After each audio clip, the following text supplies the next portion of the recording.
अध्याय 5 हमारा वास्तविक जीवन।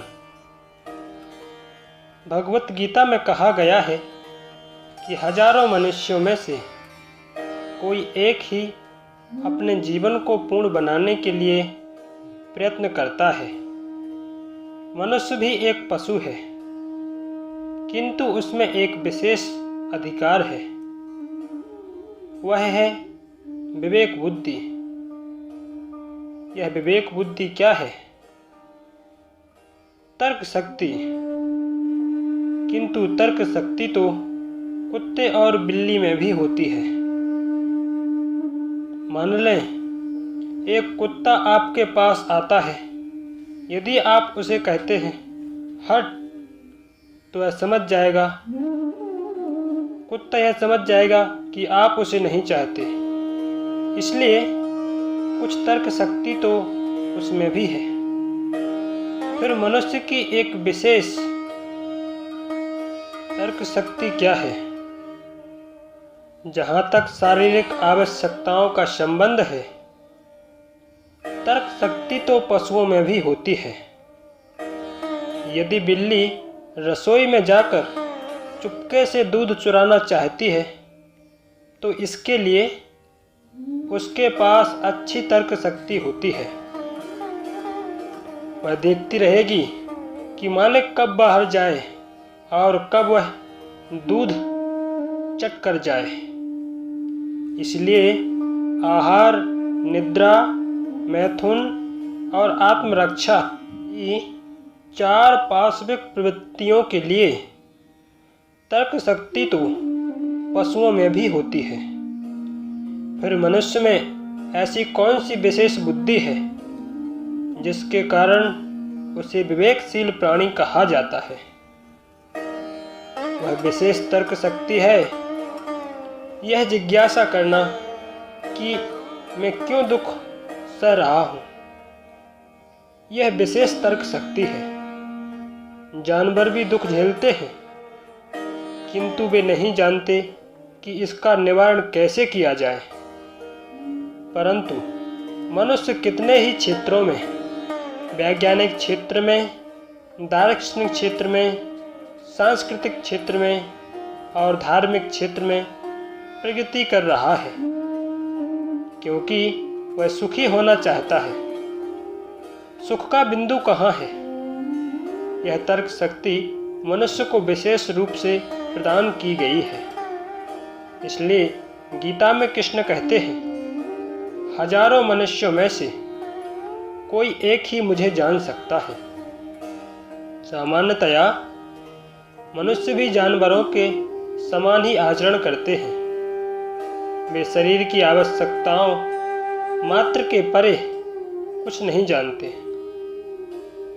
कैसे खाएं, कैसे सोएं, कैसे संभोग करें और कैसे आत्मरक्षा करें।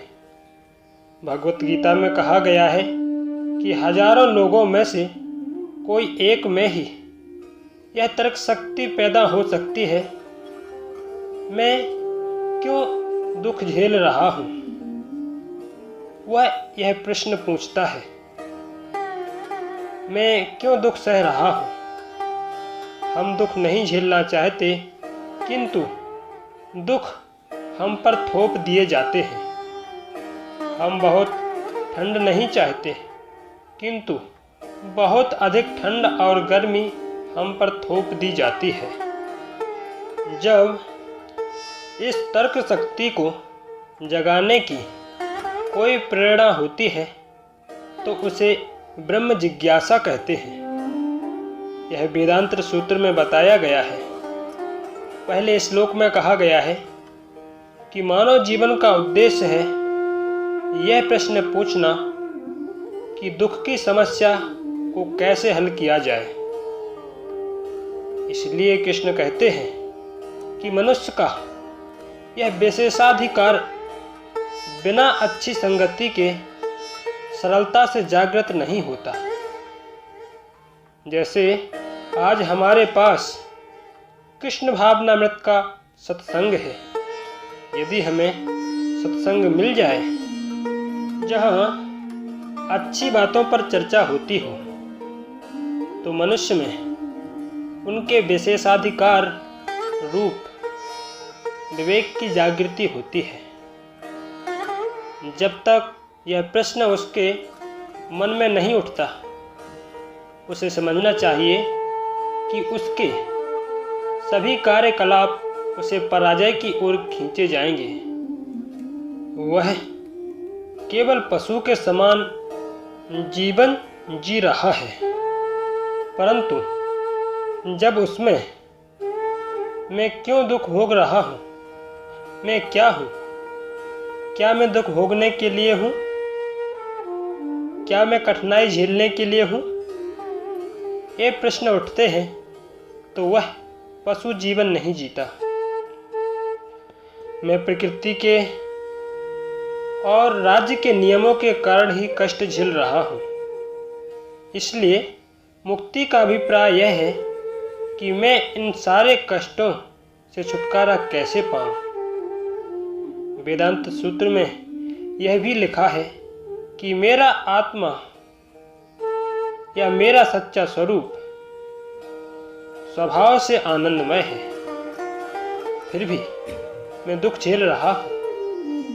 भगवान कृष्ण आगे कहते हैं कि जैसे ही ये प्रश्न मन में उठने लगते हैं, मनुष्य धीरे धीरे भगवान के समीप आने लगता है। जिनके मन में ये प्रश्न उठ चुके हैं, वे पूर्णता के मार्ग के पथिक कहे जाते हैं। और जब भगवान तथा भगवान से हमारे संबंध का प्रश्न आता है, तो यह हमारे जीवन की अंतिम पूर्णता है। अब कृष्ण कहते हैं कि हजारों लोगों में से कोई एक इस जीवन में पूर्णता प्राप्त करने का प्रयत्न करता है, और पूर्णता के पथ पर चलने वाले ऐसे लाखों व्यक्तियों में से कोई एक ही कृष्ण को जान पाता है। अतएव कृष्ण को जानना बहुत सरल नहीं है, परंतु साथ ही यह सबसे सरल भी है। यह सरल नहीं है, किंतु साथ ही यह सरल भी है। यदि आप निर्धारित शिक्षाओं का अनुसरण करें तो यह सरल है। भगवान श्री चैतन्य महाप्रभु ने हरे कृष्ण महामंत्र के कीर्तन का प्रवर्तन किया है। वैसे इसका प्रवर्तन उन्होंने ही नहीं किया था, यह शास्त्रों में पहले से लिखा है, परंतु उन्होंने इस सूत्र का विशेष रूप से प्रचार किया। वर्तमान युग में आत्म साक्षात्कार की यह सरलतम विधि है। केवल आप हरे कृष्ण महामंत्र का कीर्तन करें, प्रत्येक व्यक्ति ऐसा कर सकता है। अपनी कक्षा में शायद मैं ही अकेला भारतीय हूँ। मेरे सारे अनुयायी अमेरिकी हैं और वे अच्छी तरह नाचते गाते हुए कीर्तन में भाग लेते हैं। इससे सिद्ध होता है कि इसका अभ्यास किसी भी देश में किसी भी स्थान पर किया जा सकता है। इसलिए यह सबसे सरल है। हो सकता है कि आप भगवत गीता का दर्शन ना समझते हो, यह भी बहुत कठिन नहीं है, किंतु फिर भी यदि आप सोचते हैं कि आप इसे नहीं समझ सकते, तो हरे कृष्ण महामंत्र का कीर्तन तो कर ही सकते हैं। यदि हम भगवान अर्थात कृष्ण को जानना चाहते हैं तो इसका आरंभ यहीं से होगा। कीर्तन सबसे सरल आरंभ है। अब हमारे कृष्ण भावनामृत संघ में अनेक अनुयायी हैं। इस संघ को खुले हुए 1 साल से थोड़ा अधिक ही हुआ है, परंतु कृष्ण की कृपा से कुछ अनुयायी केवल कीर्तन करते हुए ही इतने आगे बढ़ गए हैं कि अब वे भगवत ज्ञान पर चर्चा भी कर सकते हैं। और वे आसानी से ये मानवीय प्रश्नों का उत्तर दे सकते हैं। इसलिए दिव्य ध्यान की यह सबसे सरल विधि है। कृष्ण कहते हैं कि लाखों में से कोई एक व्यक्ति ही उन्हें जान सकता है, किंतु भगवान चैतन्य महाप्रभु द्वारा प्रवर्तित हरे कृष्ण महामंत्र के इस कीर्तन नृत्य से बहुत थोड़े समय में ही आप कृष्ण को जान सकते हैं। ज्ञान का आरंभ कृष्ण से नहीं बल्कि उन वस्तुओं से होता है जिन्हें हम प्रतिदिन देखने के अभ्यस्त हो गए हैं। पृथ्वी स्थूल है। यदि आप इसका स्पर्श करें तो इसकी ठोसता का अनुभव कर सकते हैं, किंतु जैसे ही पृथ्वी अधिक सूक्ष्म होने लगती है तो यह जल बन जाती है और इसका स्पर्श मृदु लगने लगता है और फिर जल से आग और अधिक सूक्ष्म हो जाती है। आग या बिजली के बाद हवा बनने पर वह और अधिक सूक्ष्म हो जाती है। हवा के बाद आकाश और अधिक सूक्ष्म हो जाता है। आकाश के बाद मन और अधिक सूक्ष्म हो जाता है और मन के बाद बुद्धि उससे अधिक सूक्ष्म है। और यदि आप आत्मा को समझने के लिए बुद्धि से भी परे जाएं, तो यह और अधिक सूक्ष्म हो जाता है। इन तत्वों की सहायता से मनुष्य ने कितने ही प्रकार के विज्ञानों का आविष्कार किया है। अनेक वैज्ञानिक हैं, जैसे भू विशेषज्ञ। वे मिट्टी का किसी विशेष प्रकार का विश्लेषण करके बता सकते हैं कि इसमें कौन कौन से खनिज पदार्थ हैं। कोई चांदी, कोई सोना और कोई अभ्रक खोज निकालता है। यह स्थूल पदार्थ का अर्थात पृथ्वी का ज्ञान है। यदि आप और अधिक सूक्ष्म तत्वों का अध्ययन करें तो आप पानी, पेट्रोल, मद्यसार अर्थात अल्कोहल जैसे तरल पदार्थों का अध्ययन करते हैं। और अधिक सूक्ष्म द्रव्यों का अध्ययन करना हो तो आप पानी के बाद आग और बिजली का अध्ययन करते हैं और आपको कई तरह की पुस्तकें पढ़नी पड़ेंगी। और इस सूक्ष्म आग से आगे बढ़कर आप हवा का भी अध्ययन करते हैं। हमने वैज्ञानिकी के क्षेत्र में काफ़ी उन्नति कर ली है। हम इस बात का अध्ययन करते हैं कि विमान कैसे चलते हैं, उनका कैसे निर्माण होता है। अब स्पुतनिक और जेट जैसी कितनी ही वस्तुओं की खोज कर ली गई है। इसके बाद इलेक्ट्रॉनिज्म जैसे आकाशीय तत्वों के अध्ययन का क्रम शुरू होता है। एक पदार्थ से दूसरे पदार्थ में आकाशीय रूपांतरण। इसके बाद और अधिक सूक्ष्म तत्व मन का अध्ययन होता है, जिसके अंतर्गत मनोविज्ञान और मनोविश्लेषण का अध्ययन किया जाता है। किंतु बुद्धि और तर्क के अभ्यास के लिए बहुत कम खोज की जाती है। और आत्मा के विषय में क्या आत्मा का कोई विज्ञान है? भौतिकतावादियों के पास कुछ भी नहीं है। भौतिक विज्ञान आकाश, मन और बुद्धि के अध्ययन तक पहुंच गया है, किंतु इसके बाद के तत्वों के अध्ययन में कुछ प्रगति नहीं हुई है। बुद्धि के बाद कौन सा तत्व है, इसका उन्हें ज्ञान नहीं है, किंतु भगवत गीता में इसका वर्णन मिलता है। भगवत गीता का आरंभ बुद्धि के बाद के तत्व के अध्ययन से होता है। जब प्रारंभ में ही अर्जुन दुविधा में पड़ गया, तब उसकी बुद्धि भ्रमित हो गई कि वह युद्ध करे या ना करे, कृष्ण गीता का आरंभ वहीं से करते हैं जहाँ बुद्धि विफल होती है। आत्मा के ज्ञान का आरंभ कैसे होता है? यह बच्चे के खेल की तरह है। आप समझ सकते हैं कि बच्चे का शरीर अभी बहुत छोटा है, किंतु एक दिन यही बच्चा आपकी या मेरी तरह बड़ा हो जाएगा, किंतु आत्मा वही रहेगी। इसलिए बुद्धि से आप यह समझ सकते हैं कि यद्यपि शरीर बदल गया है, फिर भी आत्मा वैसा ही है। वही आत्मा जो कभी बच्चे के शरीर में था, आज वृद्ध शरीर में भी विद्यमान है। इसलिए आत्मा नित्य है और केवल शरीर बदल गया है। यह समझना बहुत आसान है। और शरीर का अंतिम परिवर्तन ही मृत्यु है।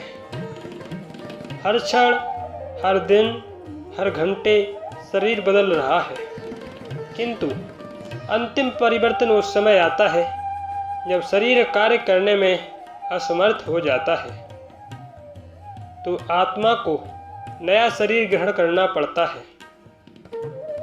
जिस प्रकार यदि मेरे वस्त्र बहुत जीर्ण हो गए हैं तो मैं उन्हें पहने नहीं रह सकता, मुझे नए वस्त्र धारण करने पड़ते हैं। यही स्थिति आत्मा की है। जब शरीर बहुत जीर्ण हो जाता है तो दूसरा शरीर ग्रहण करना ही पड़ता है। इसे ही मृत्यु कहते हैं। आत्मा के इसी प्रारंभिक ज्ञान से भगवत गीता का आरंभ होता है। आप देखेंगे कि ऐसे बहुत कम लोग हैं जो यह समझ पाएंगे कि आत्मा सनातन है और शरीर परिवर्तनशील है। इसलिए भगवान कृष्ण कहते हैं कि लाखों मनुष्यों में से कोई एक ही इसे जान पाता है। फिर भी ज्ञान तो विद्यमान है। यदि आप उसे समझना चाहेंगे तो यह कठिन नहीं है, आप उसे समझ सकते हैं। अब हमें सबसे अधिक सूक्ष्म भौतिक तत्व अहंकार के अस्तित्व के बारे में जिज्ञासा करनी चाहिए। अहंकार क्या है? मैं शुद्ध आत्मा हूँ, परंतु अपनी बुद्धि और मन की सहायता से मैं पदार्थ के संपर्क में आता हूँ और मैंने पदार्थ को अपना स्वरूप मान लिया है। यही मिथ्या अहंकार है।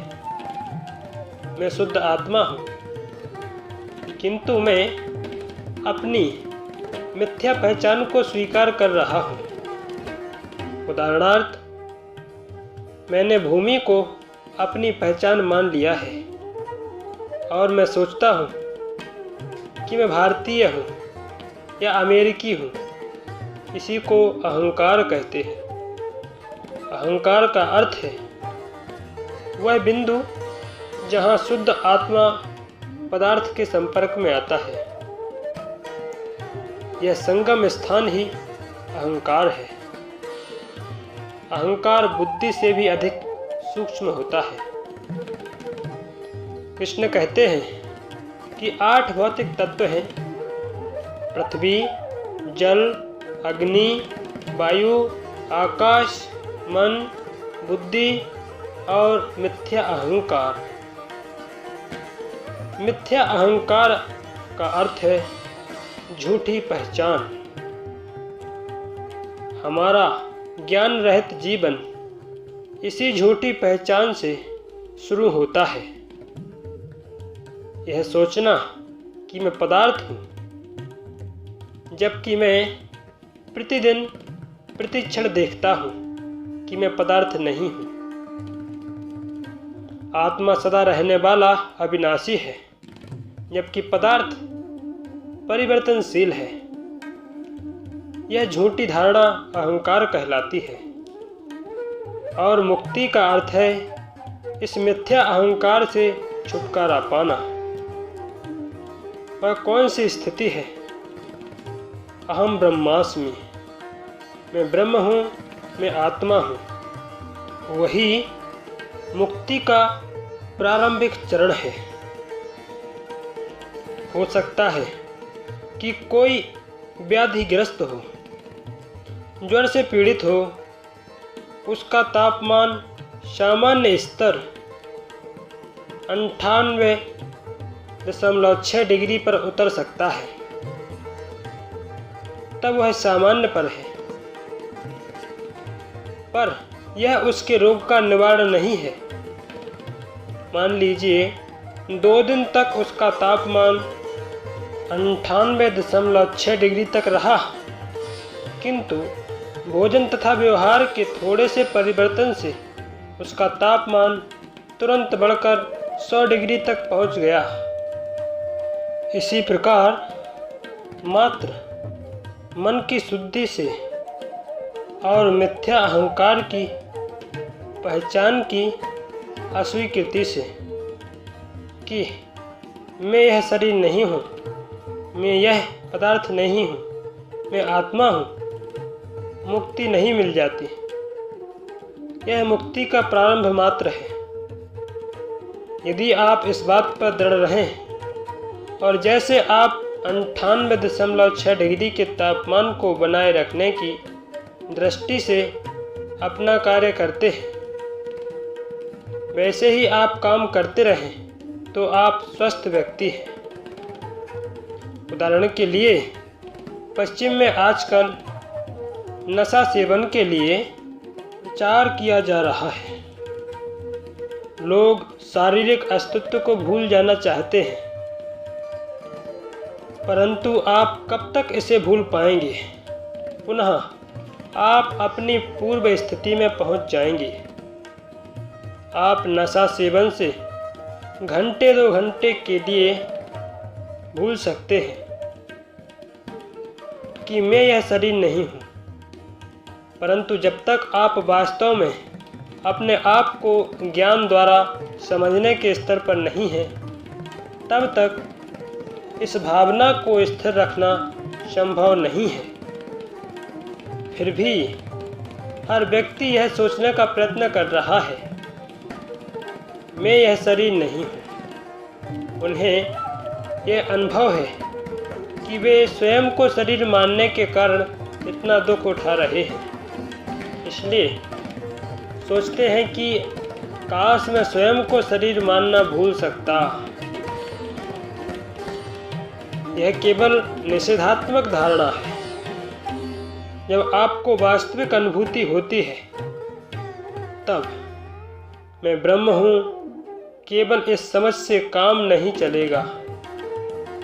आपको ब्रह्म के कार्यों में संलग्न होना पड़ेगा, अन्यथा आपका पतन हो जाएगा। बहुत ऊंची उड़ान उड़ना ही चंद्रमा पर पहुंचने की समस्या का हल नहीं है।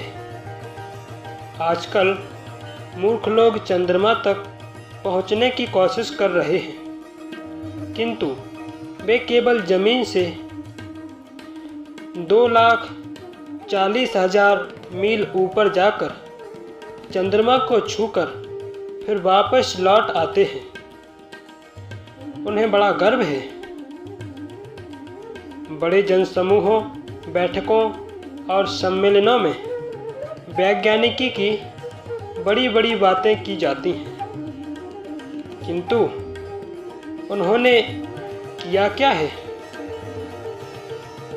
इतने बड़े विस्तृत आकाश में 2,40,000 मील क्या है?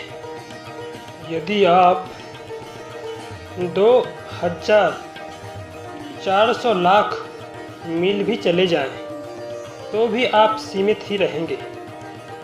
इसलिए इससे बात नहीं बनेगी।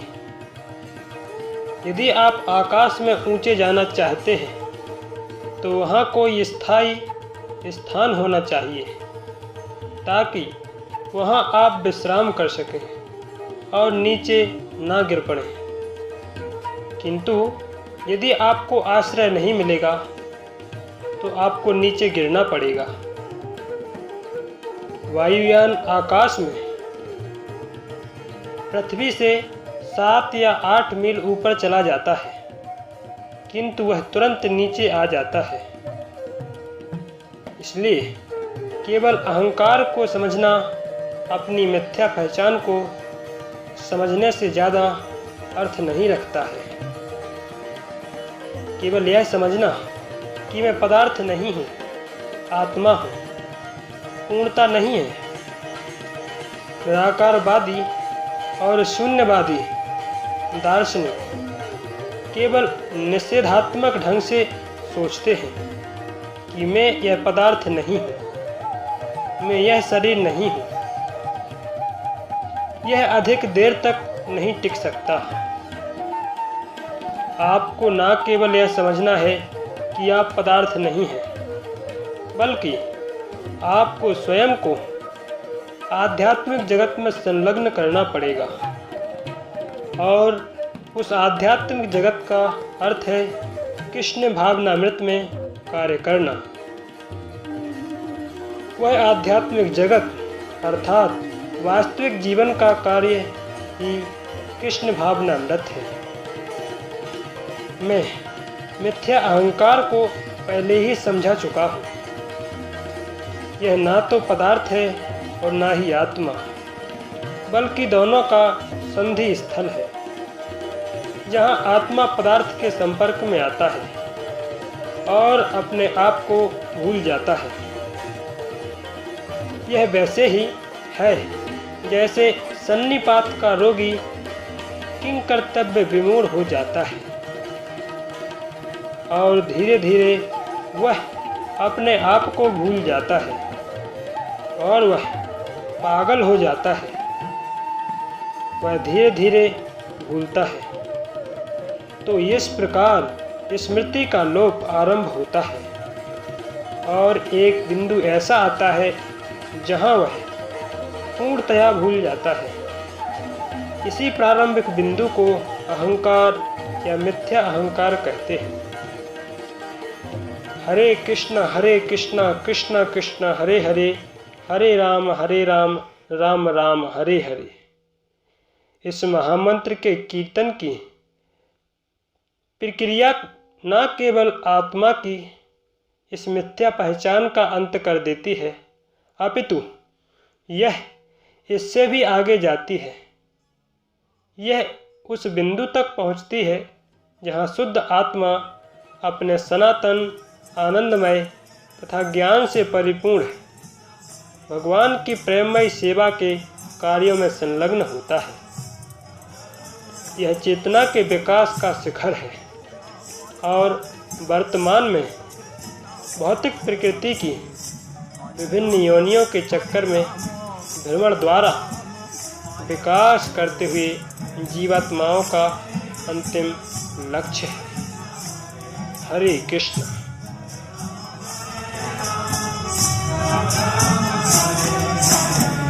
हरे कृष्णा कृष्ण कृष्ण हरे हरे, हरे राम